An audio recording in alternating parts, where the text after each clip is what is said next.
Quite frankly, the performance of continental European universities in the Times Higher Education rankings is alarming. Excluding the UK, Europe has just 6 universities in the world's top 200 list. 11 of those are in Scandinavia. Germany has a seemingly respectable 14 universities in the top 200, but this does not look so good when you consider the UK has 29, America has 72 in the top 200. The Netherlands have 10 universities in the top 200, Switzerland and Sweden have 6 each, but France has just 4, Belgium and Spain have just 2 each. Italy, I'm afraid, have got none whatsoever. So why does Europe have so few world-class universities? Well, it's true that the methodology of the rankings does not always help. Times Higher Education magazine uses 13 separate indicators to look at all aspects of a university, teaching, research and knowledge transfer. But we do reward institutions. Sorry, yeah, no problem. Okay, sorry, no problem. Is the volume okay? We do reward institutions that combine undergraduate teaching with postgraduate study and world-leading research. And that doesn't always help systems where teaching and research are separate. We accept that there's a methodological issue there. So it is legitimate to criticize the rankings as well for failing to capture all the excellent things that European universities do in areas such as pedagogy and local community engagement. There's so many wonderful and tangible things that Europe's universities do that no global rankings can capture. But to dismiss the rankings altogether as methodologically flawed is too easy. It's too convenient for some nations. The Times Higher rankings are the most comprehensive of all international systems. We do measure things that count in a university sector that operates in a global marketplace, competing for the top talent among both students and faculty, and where universities have become key to driving the knowledge economy. It's true that there is a heavy focus on research in the rankings methodology. I make no apology for that. We look at a university's ability to place research papers in top journals, its record in publishing highly cited research, its reputation for research excellence, and its ability to attract research funding. These are essential to any nation serious about pushing forward the boundaries of our understanding and being part of the knowledge economy. But the Commissioner this morning was mistaken. We don't only look at research. Times Higher Education World University Rankings look at a university's teaching environment over 5 separate performance indicators. We also look at its ability to compete for students and staff from all over the world and its record in knowledge transfer. These things all matter and are pressing issues for Europe. So the ranking results need to be taken seriously by anyone in Europe who is concerned with improving the global standing of European universities and maximizing their international attractiveness. No ranking is perfect, but attacking the rankings as flawed, as so many in Europe have done, will simply not do. The EC itself says that transparency regarding performance is helpful. It can stimulate competition and cooperation. Rankings, as long as they're rigorously compiled and are responsibly administered, help us with this essential transparency. Times Higher Education magazine spent 10 months in open consultation with more than 50 experts from every continent we work closely with to deliver performance indicators that are meaningful and relevant. So what really is the problem for Europe's universities? Well, it's an absolute no-brainer. We've heard it already today, but money is essential. The EC has said that European higher education has been underfunded for a long period of time as the numbers have expanded. The EC believes that 2% of gross domestic product is needed to be spent on tertiary education. Well, Europe's falling well short of that.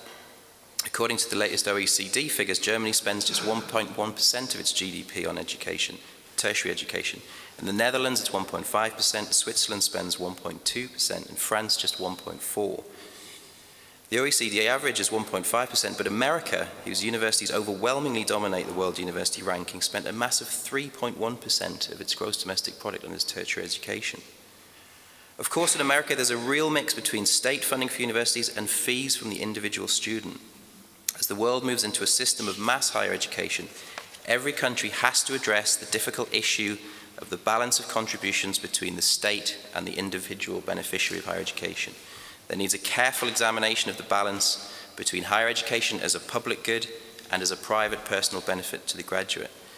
As we've just heard, it's a really vexed question. I think in the UK we've lurched far too far towards the burden of payment going onto the private individual, but everyone needs to have a debate about tuition fees. Another crucial issue is freedom. It's not just academic freedom and the freedom of academics to conduct blue skies research, but institutional freedom. To be truly world-class, it seems that universities need institutional autonomy. Freedom not from state funding, but from state control. As the EC has said in its 2010 communiqué, universities should be empowered to diversify their income and take greater responsibility for their long-term sustainability. They need freedom to be entrepreneurial, to respond quickly to changing circumstances, to be flexible over the hiring and firing of staff, managing their property and managing their investments. There needs to be an end of micromanagement from above and from rule by committee from below.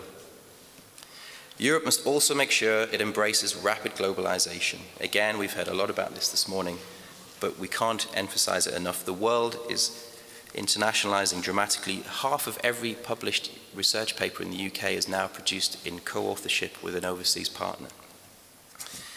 The president of the French Grande École, Pierre Tapie, I forgive my pronunciation, he's warned that France has to tap into the global markets for students, India and China in particular.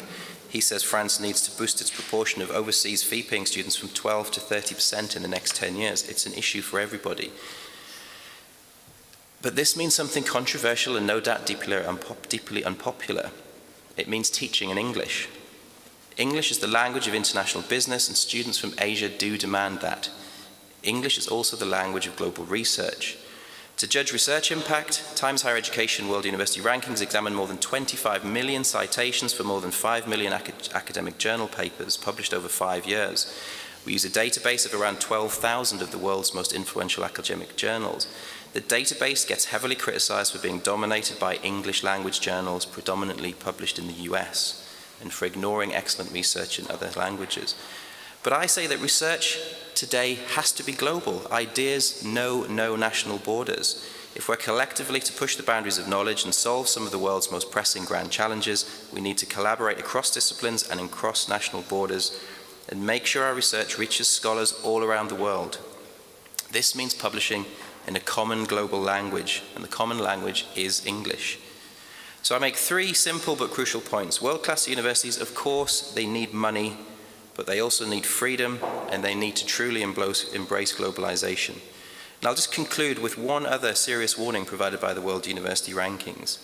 In our overall tables using 13 performance indicators, Europe, excluding the UK, has 6 universities in the world's top 50.